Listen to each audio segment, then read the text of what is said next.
नमस्कार मित्रांनो, नमस्कार शेतकरी बंधू.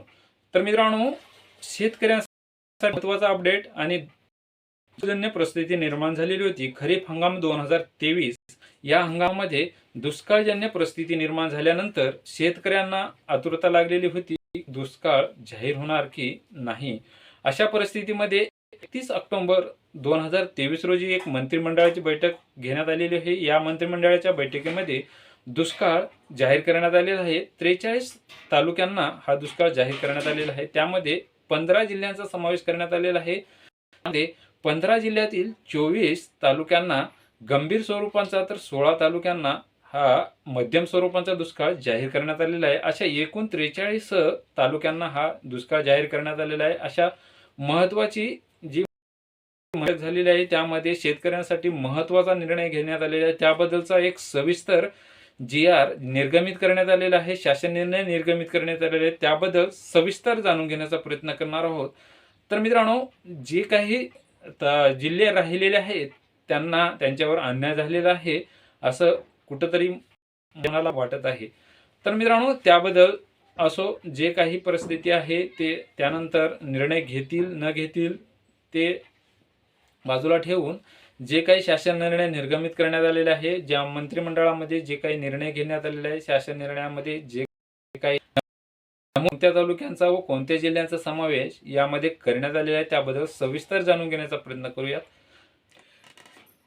तर मित्रांनो, सन 2023च्या खरीप हंगामामध्ये राज्यातील तालुक्यामध्ये दुष्काळ घोषित करण्यात आलेला आहे. त्याबद्दलचा मंत्रिमंडळामध्ये काल झालेल्या मंत्रिमंडळाच्या बैठकीमध्ये हा निर्णय घेण्यात आलेला आहे. त्यामध्ये 43 तालुक्यामध्ये 15 जिल्ह्यातील 43 तालुक्यामध्ये हा दुष्काळ जाहीर करण्यात आलेला आहे. त्याबद्दलचा एक शासन निर्णय निर्गमित करण्यात आलेला आहे.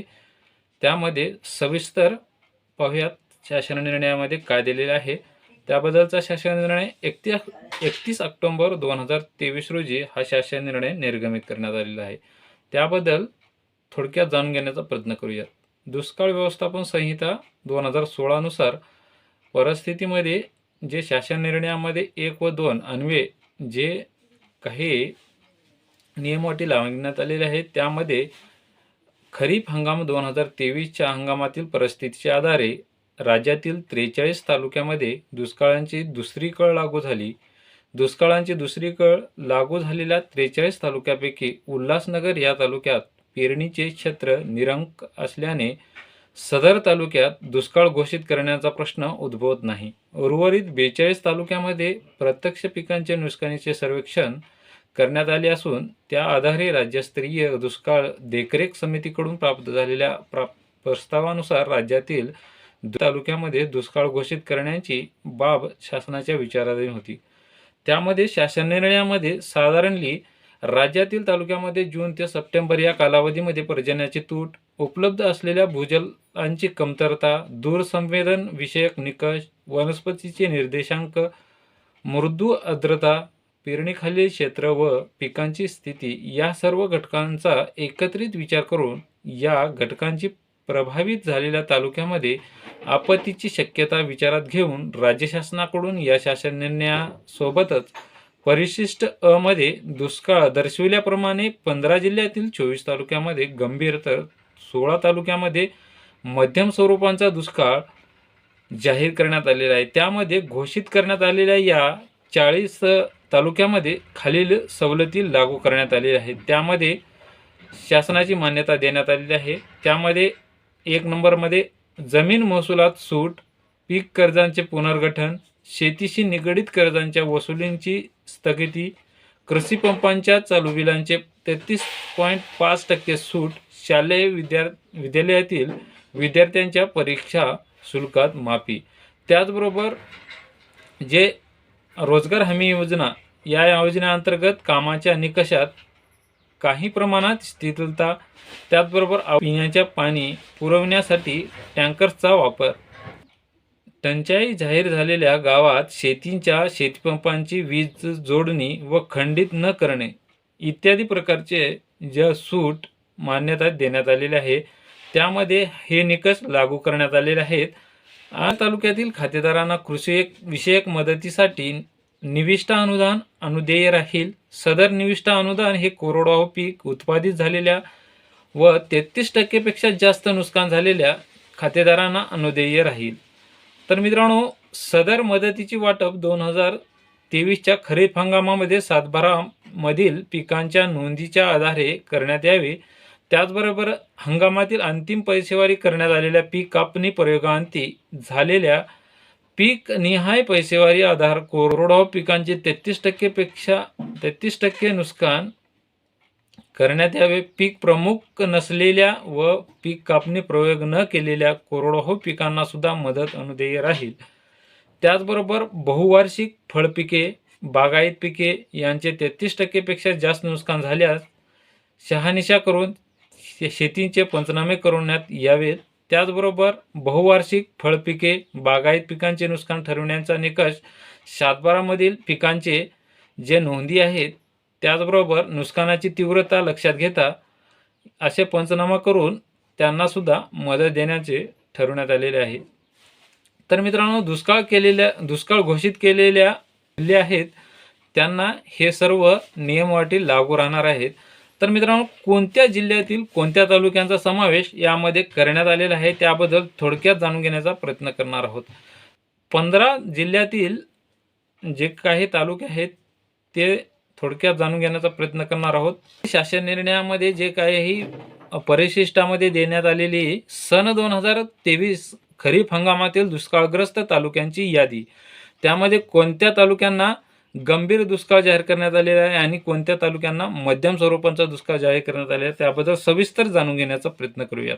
त्यामध्ये पहिल्या रकान्यामध्ये जिल्हा आहे, नंतर गंभीर स्वरूपाचा दुष्काळ, त्याच्यानंतर मध्यम स्वरूपाचा दुष्काळ असे एक रखाने किंवा कॉलम देण्यात आलेले आहेत. त्याबद्दल सविस्तर जाणून घेऊयात.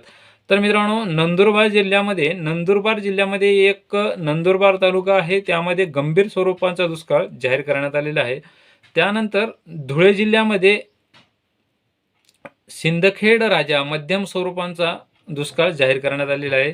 जळगावमध्ये चाळीसगाव येथे जे काही गंभीर स्वरूपाचा दुष्काळ आहे तो जाहीर करण्यात आलेला आहे.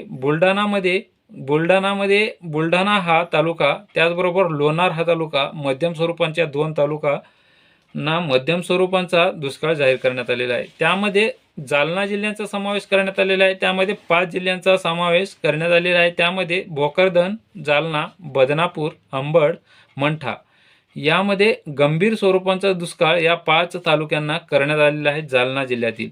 त्याचबरोबर संभाजीनगर या जिल्ह्यामध्ये छत्रपती संभाजीनगर व सोयगाव या जिल्ह्यामध्ये गंभीर स्वरूपाचा दुष्काळ या 2 तालुक्यांना करण्यात आलेला आहे. त्याचबरोबर 7व्या नंबरला आहे नाशिक जिल्हा. नाशिक जिल्ह्यामध्ये 3 तालुक्याचा समावेश करण्यात आलेला आहे, तो पण गंभीर स्वरूपाचा दुष्काळ जाहीर करण्यात आलेला आहे. त्यामध्ये मालेगाव, सिन्नर, येवला या 3 तालुक्यामध्ये, नाशिक जिल्ह्यातील 3 तालुक्यामध्ये हा गंभीर स्वरूपाचा दुष्काळ जाहीर करण्यात आलेला आहे. त्याचबरोबर पुणे या जिल्ह्यामधील 2 तालुक्यामध्ये गंभीर स्वरूपाचा दुष्काळ जाहीर करण्यात आलेला आहे. त्यामध्ये पुरंदर, सासवड, त्यानंतर बारामती हा गंभीर स्वरूपाचा दुष्काळ जाहीर करण्यात आलेला आहे. त्याचबरोबर पुणे जिल्ह्यातील शिरूर, घोडनदी, दौंड, इंदापूर या 3 तालुक्यामध्ये मध्यम स्वरूपाचा दुष्काळ जाहीर करण्यात आलेला आहे. त्यानंतर बीड जिल्ह्यामध्ये 3 जिल्ह्यांना दुष्काळ जाहीर करण्यात आलेला आहे. त्यामध्ये गंभीर स्वरूपाचा दुष्काळ वडवणी, धारूर, अंबेजोगाई या 3 तालुक्यांना, बीड जिल्ह्यातील 3 तालुक्यांना गंभीर स्वरूपाचा दुष्काळ जाहीर करण्यात आलेला आहे.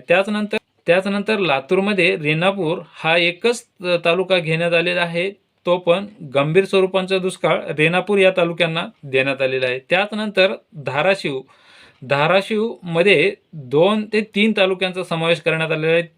त्यामध्ये गंभीर स्वरूपाचा दुष्काळ वाशी, धाराशिव, लोहारा या 3 तालुक्यामध्ये हा गंभीर स्वरूपाचा दुष्काळ जाहीर करण्यात आलेला आहे. त्याचबरोबर सोलापूर जिल्ह्यामध्ये 3 तालुक्यामध्ये गंभीर स्वरूपाचा दुष्काळ जाहीर करण्यात आलेला आहे. त्यामध्ये बार्शी, माळशिरस, सांगोला या 3 तालुक्यामध्ये गंभीर स्वरूपाचा दुष्काळ, तर करमाळा, मांढा हा 2 तालुक्यामध्ये मध्यम स्वरूपाचा दुष्काळ सोलापूर जिल्ह्यातील करण्यात आलेला आहे. त्याचनंतर सातारा जिल्ह्यांचा समावेश करण्यात आलेला, त्यामध्ये मध्यम स्वरूपाचा दुष्काळ 2 तालुक्यांना देण्यात आलेला आहे, वाई आणि खंडाळा. या सातारा जिल्ह्यातील 2 तालुक्यांना मध्यम स्वरूपाचा दुष्काळ जाहीर करण्यात आले आहे. तर मित्रांनो, कोल्हापूर जिल्ह्यामध्ये 2 तालुक्याचा समावेश करण्यात आलेला आहे. त्यामध्ये हातकणंगले आणि गडहिंग्लज या मध्यम स्वरूपाच्या दुष्काळ या 2 तालुक्यांना करण्यात आलेला आहे. त्याचबरोबर सांगली जिल्ह्यामध्ये 4 तालुक्यांचा समावेश करण्यात आलेला आहे. त्यामध्ये मध्यम स्वरूपाचा दुष्काळ शिराळा, कडेगाव, खानापूर विटा, मिरज अशा एकूण 4 तालुक्यांना सांगली जिल्ह्यातील मध्यम स्वरूपाचा दुष्काळ जाहीर करण्यात आलेला आहे.